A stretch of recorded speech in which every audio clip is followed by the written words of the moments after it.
Hello everyone, this is Jyoti Singh, Assistant Professor in Botany, MLV Government College Bhilwara. BSc part 1 का botany का जो आपका second paper है algae and bryophytes, उसमें algae का general discussion complete हो चुका है। वॉलवॉक्स में हमने रिप्रोडक्शन में सेक्सुअल रिप्रोडक्शन देखा था, सेक्सुअल रिप्रोडक्शन देखा था, और आज वो सेक्सुअल रिप्रोडक्शन ही हम हिंदी में समझेंगे, हिंदी मीडियम स्टूडेंट्स के लिए। सेक्सुअल रिप्रोडक्शन हिंदी में बोलेंगे इसको लैंगिक जनन। जब वृद्धि की अवस्थाएं प्रतिकूल होने लगती हैं, यानी कि वातावरण में मॉइस्चर की कमी, पानी की कमी होने लगती है और अनुकूल वातावरण नहीं रहता, टेम्परेचर ज़्यादा होने लगता है, तो लैंगिक जनन प्रारंभ होता है। लैंगिक जनन इसमें विषम युग्मकी प्रकार का होता है, जिसको इंग्लिश में हम oogamous कहते हैं। नर प्रजनन अंग को पुंधानी एंथ्रीडियम और मादा प्रजनन अंग को अंडधानी कहा जाता है। जैसे कि आप ये जो पिक्चर प्लेट दिख रही है, इसमें सेक्स ऑर्गन्स दिख रहे हैं, एंथ्रीडिया और ऊगोनिया, पुंधानी और अंडधानी। कुछ जातियाँ एक लिंगाश्रयी होती हैं, जैसे कि वॉलवॉक्स, रोसेलेटाए, और कुछ जातियाँ उभय लिंगाश्रयी होती हैं, मोनेशियस होती हैं, यानी कि एक ही में मेल फीमेल रिप्रोडक्टिव ऑर्गन्स दोनों पाए जाते हैं। और उभय लिंगाश्रयी का उदाहरण है वॉलवॉक्स ग्लोबेटर। उभय लिंगाश्रयी जो जातियां हैं वो पुम पूर्वी होती हैं, यानी कि उसमें एंथ्रीडिया पहले मैच्योर होते हैं, और इस कंडीशन को हम पुम पूर्वी कहते हैं या प्रोटेंड्रस कहते हैं। अब आता है कि डेवलपमेंट ऑफ एंथ्रीडिया। कॉलोनी के जो पश्च भाग में कोशिकाएं होती हैं वो सामान्य कोशिका से आकार में बड़ी हो जाती हैं, और इनके जो फ्लैजेला हैं नष्ट होकर ये आकृति में गोल हो जाती हैं, और इन्हें पुंधानी कहा जाता है।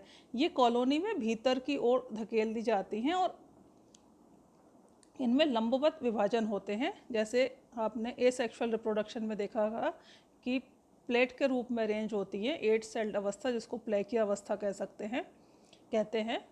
और इस प्रकार से ये अंतर्वलन के पश्चात, या इंग्लिश में हमने देखा था इन्वर्जन के पश्चात, ये व्यवस्थित होकर कॉलोनी के समान पोलैरिटी शो करती हैं। और इसी प्रकार से इसमें पुंबड़ुओं का निर्माण होता है।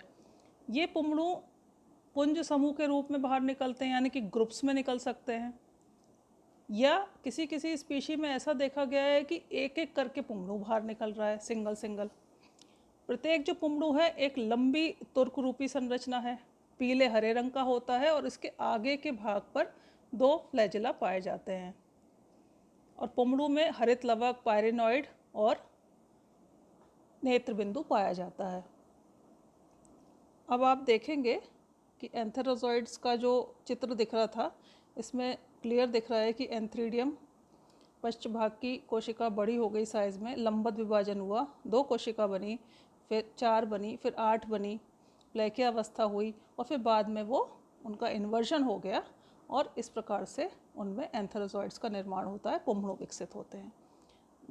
नेक्स्ट आता है अंडधानी की उत्पत्ति, डेवलपमेंट ऑफ ऊगोनिया। अंडधानी भी उसी प्रकार से विकसित होती है। कॉलोनी के पश्चभाग में गोनिडियम की उत्पत्ति के समान ही अंडधानी की उत्पत्ति होती है। कोशिका आकार में बड़ी हो जाती है, फ्लैजेला नष्ट हो जाते हैं, नेत्र बिंदु विलुप्त हो जाता है, हरित लवक और केंद्रक साइज में बड़े हो जाते हैं, और बहुत सघन इसमें जीव द्रव्य पाया जाता है। हरित लवक में अनेक पायरेनॉइड आपको विकसित हो जाते हैं, और यह जो संरचना है इसको अंडधानी कहते हैं। और ये अंडधानी, इसका जो जीव द्रव्य है अंडगोल अथवा अंड कहलाता है, और इसमें एक बीक या चोंच जैसी बन जाती है शीर्ष की ओर, और इसको हम ग्राही स्थल कहते हैं। डेवलपमेंट ऑफ ऊगोनिया, जैसा कि आप चित्र में देख रहे हैं कि पश्च भाग की एक कोशिका आकार में बड़ी हो गई, हरित लवक विकसित हो गए ज़्यादा उसमें, उसके फ्लैजेला नष्ट हो गए, और उसमें बहुत ज़्यादा मात्रा में पायरेनॉइड विकसित हो जाते हैं, और ये एक मैच्योर एग की तरह कार्य करती है, और उसमें शीर्ष की ओर एक ग्राही स्थल बन जाता है, चोंच जैसी बन जाती है। अब आप देखते हैं निषेचन या फर्टिलाइजेशन कैसे संपन्न होता है। तैरते हुए ये पुंबड़ू पुंडू पुंधानी से निकलकर तैरते हुए अंड की ओर आकर्षित होकर अंडधानी के पास आ जाते हैं और एक पुंडू एग तक पहुंचकर निषेचन की क्रिया संपन्न करता है।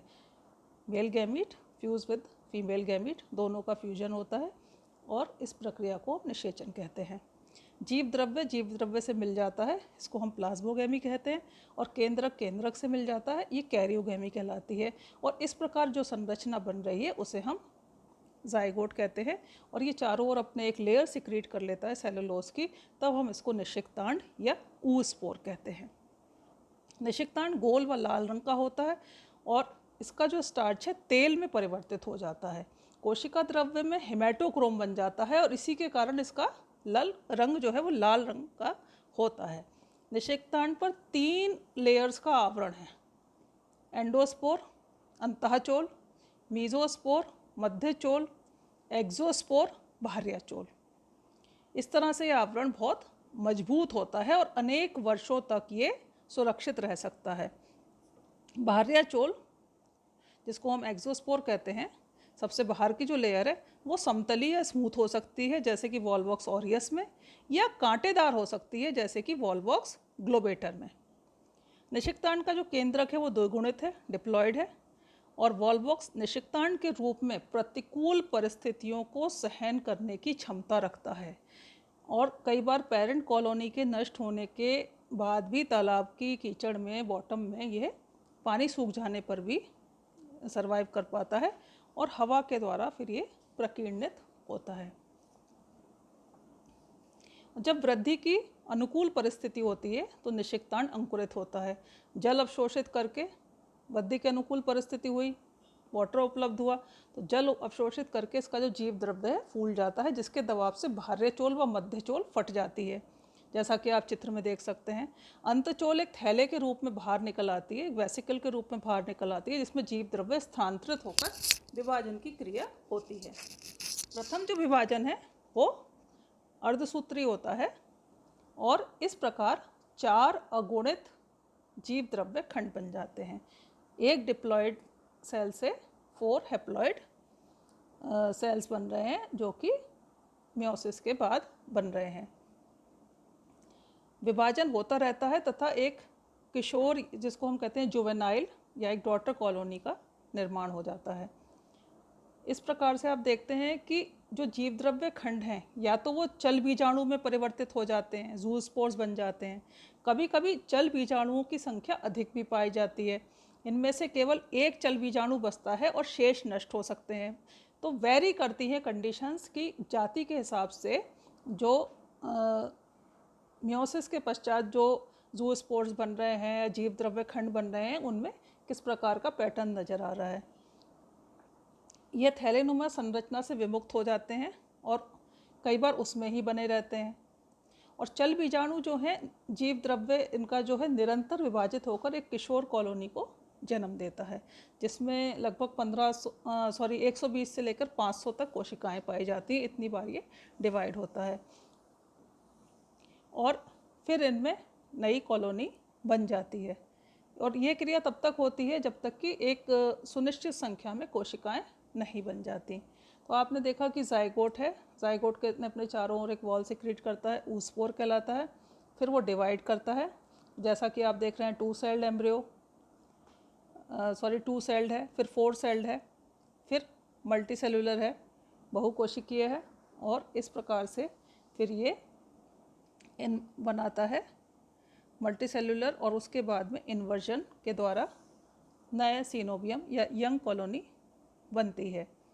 जब आप वॉल्वॉक्स का जीवन चक्र या लाइफ साइकिल देखेंगे तो देखते हैं कि वॉल्वॉक्स का जो मेन कॉलोनी है वो अगुणित है, हैप्लॉइड है, और द्विगुणित यानी कि डिप्लॉइड जो अवस्था है वो निषिक्तांड के निर्माण के साथ ही प्रारंभ होती है। द्विगुणित अवस्था होती है फर्टिलाइजेशन के पश्चात, जब जाइगोट बनता है तो वो द्विगुणित होता है, और बाद में फिर वो थोड़े समय तक वो जाइगोट रहेगा और फिर दोबारा से वो हैप्लॉइड अवस्था आ जाएगी। मियोसिस के पश्चात जूस्पोर्स बनेंगे जो कि जुवेनाइल कॉलोनी का निर्माण करेंगे, जैसा कि आप चित्र में देख सकते हैं। तो इस प्रकार आप देखेंगे कि हैप्लॉन्टिक जो अवस्था है, अगुणित प्रधान है इसकी लाइफ साइकिल, हैप्लॉइड अवस्था बहुत समय तक बनी रहती है और द्विगुणित अवस्था सिर्फ जाइगोट द्वारा ही दर्शाई गई है। जाइगोट ही द्विगुणित अवस्था को रिप्रेजेंट करता है। इसके साथ ही वॉल्वॉक्स का सेक्सुअल रिप्रोडक्शन या लैंग्वेज जर्नल कंप्लीट होता है। Thank you.